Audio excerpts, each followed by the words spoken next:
क्या था कि एक गुलाब जामुन है, देखो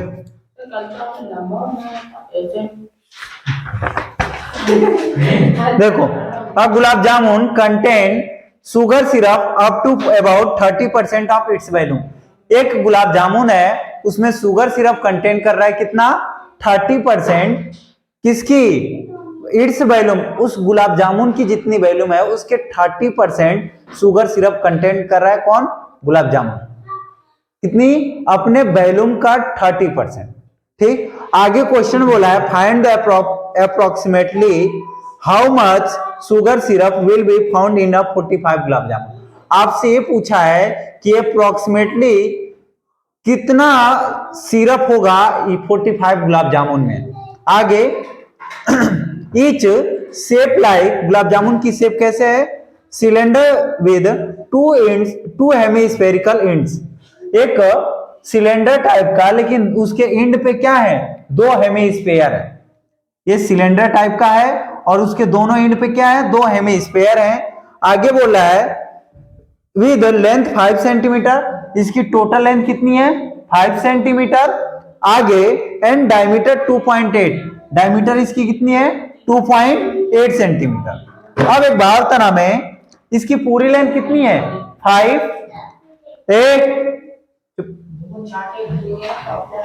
देखो इसकी पूरी लेंथ कितनी है, 5 सेंटीमीटर, डायमीटर 2.8 है। डायमीटर है तो रेडियस कितना हो जाएगा, ये रेडियस ही तो होगा कितना हो जाएगा, इसका आधा, 2.8 का हाफ क्या होगा, 1.4, और उसका क्या होगा, ये रेडियस होगा किसका, हेमिस्फेयर का। मतलब हम ये बोले कि हेमिस्फेयर की लेंथ कितनी है, तो वो भी 1.4 होगा, और रेडियस ऑफ हेमिस्फेयर भी कितना होगा, 1.4 ही होगा। 1.4 इधर भी होगा, 1.4 इधर भी होगा कि नहीं होगा।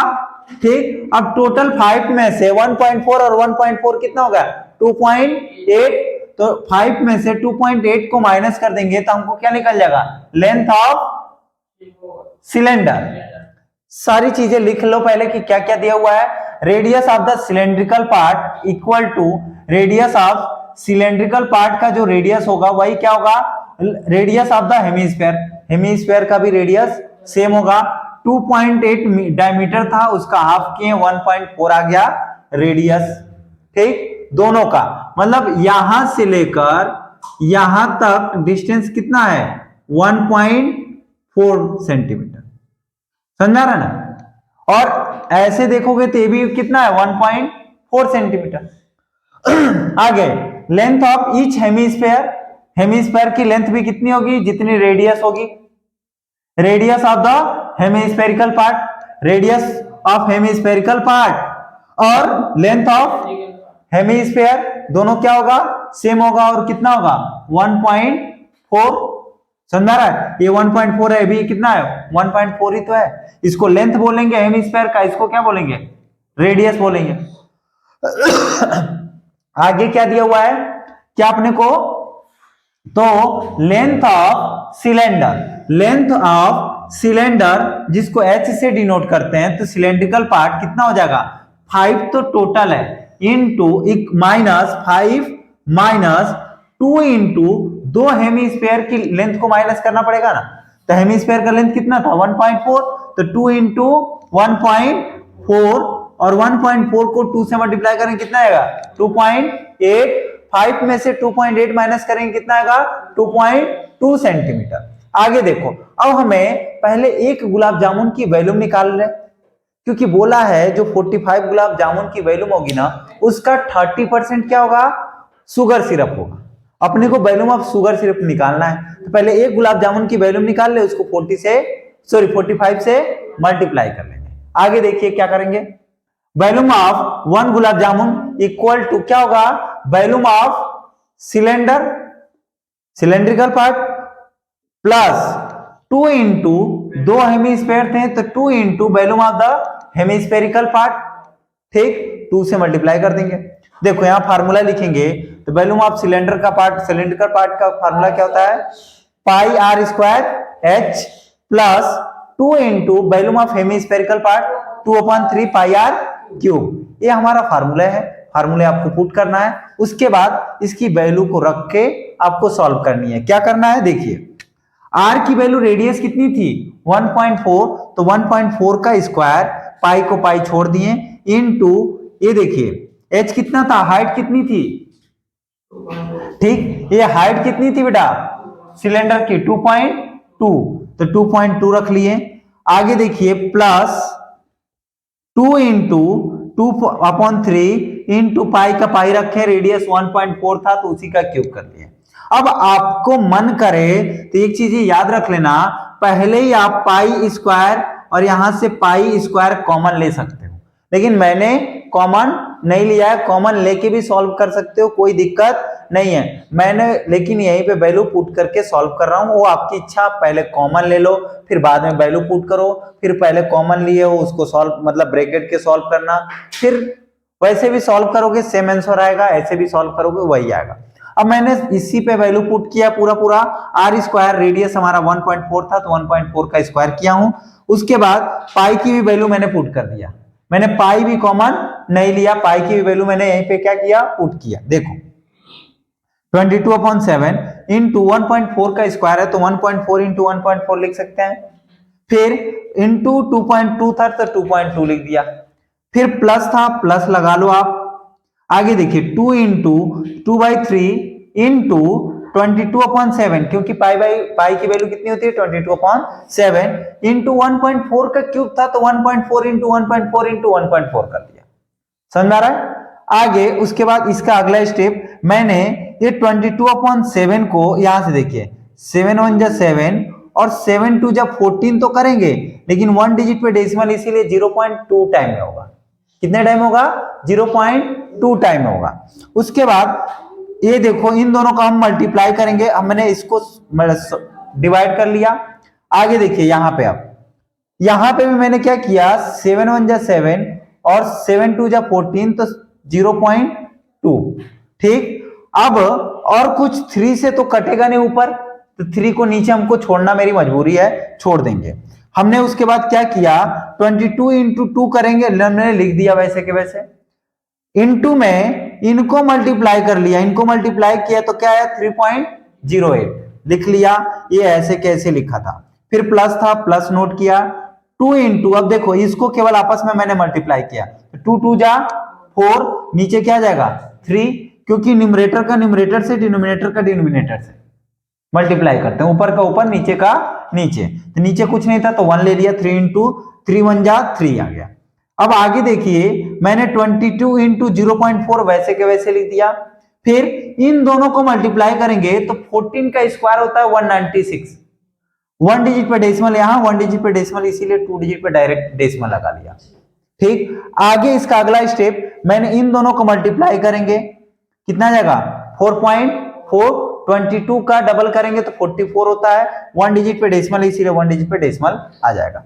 अब उसके बाद इंटू 3.08 तो 3.08 वैसे के वैसे लिख दिया, फिर प्लस तो प्लस, अब यहां देखिए 4/3 को 4/3 वैसे लिखा, लेकिन 22 इंटू 2 करेंगे तो 4.4 आएगा, इधर भी किए थे।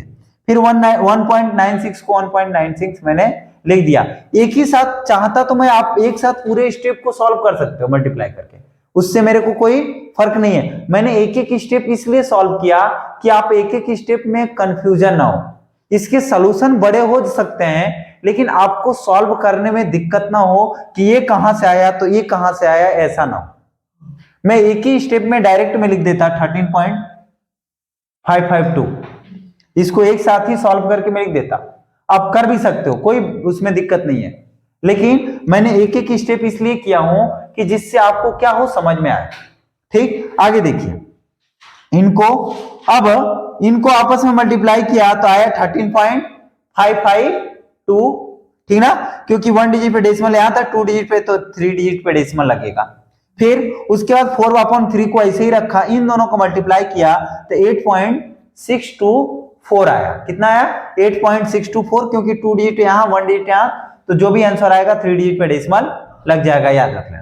उसके बाद हमने क्या किया, अब देखिए ना ऊपर का ऊपर हमने मल्टीप्लाई किया, ये तो वैसे ही के वैसे लिख दिया 13.552 प्लस ये ऊपर का ऊपर मल्टीप्लाई किया, इसके नीचे कुछ नहीं था तो 1 था तो ये तो छोड़ दो, ठीक। लेकिन ऊपर का ऊपर मल्टीप्लाई किया 4 इंटू 8.624 को, तो आया हमारा कितना 34.496। नीचे 3 था तो 3 को 3 1 जा 3 लिख दिया। फिर इनको हम सॉल्व करेंगे, तो इसमें अब मैंने इसको सॉल्व करने से पहले ही क्या करेंगे, 3 से इसको डिवाइड कर लो। एलसीएम लेके भी सॉल्व कर सकते थे, तब फिर 3 से इसमें मल्टीप्लाई होता, फिर इन दोनों को ऐड करते हैं, फिर 3 से डिवाइड करते हैं। हमने उससे अच्छा है कि मैं पहले इसको 34.496 को 3 से डिवाइड किया, कितना आया 11.498। कितना आया 11.498। 3 से डिवाइड किया, डेसिमल के 3 डिजिट तक लिखा, क्योंकि डेसिमल में 3 डिजिट तक यहां भी था। डेसिमल के बाद 3 डिजिट तक में से भी आगे आएगा, लेकिन आपको लिखना कहां तक है, 3 डिजिट तक ही बस। ठीक, उसके बाद इन दोनों को ऐड करेंगे, तो ऐड करेंगे तो कितना आ जाएगा 25.05 सेंटीमीटर क्यूब। ये क्या है, एक गुलाब जामुन की वैल्यू। अपने को कितने गुलाब जामुन की वैल्यू निकालने पड़ेगा 45।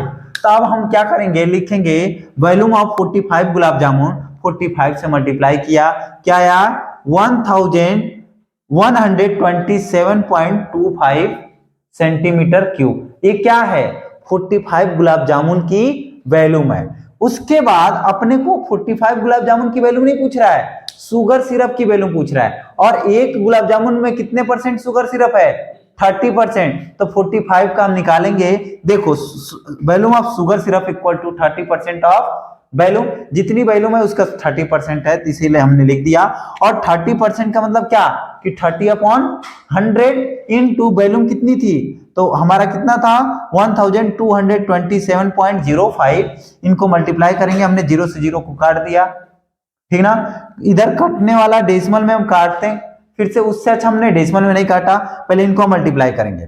5 3 जा 15 का 5, 1 कैरी, 5 3 2 जा 6 और 1 7, और 7 3 जा 21 का 1 2 कैरी, 3 2 जा 6 और 1 6 और 2 8, 3 1 जा 3, 3 1 जा 3 लिख दिया। नीचे 10 था तो 10 का 10 लिख दिया। नीचे अगर 10 100 1000 से जब डिवाइड करते हैं नीचे, तो क्या करते हैं, हमारा डेसिमल आगे की तरफ क्या होता है, खिसक जाता है। तो ये यहाँ पे डेसिमल था ना, तो हम यहाँ पे डेसिमल आ जाएगा, तो क्या आ जाएगा 3 मतलब 338.17। डेसिमल के बाद 2 डिजिट तक हमने लिखा, यहाँ पे मन करे तो 5 भी लिख लेना, कोई दिक्कत नहीं है।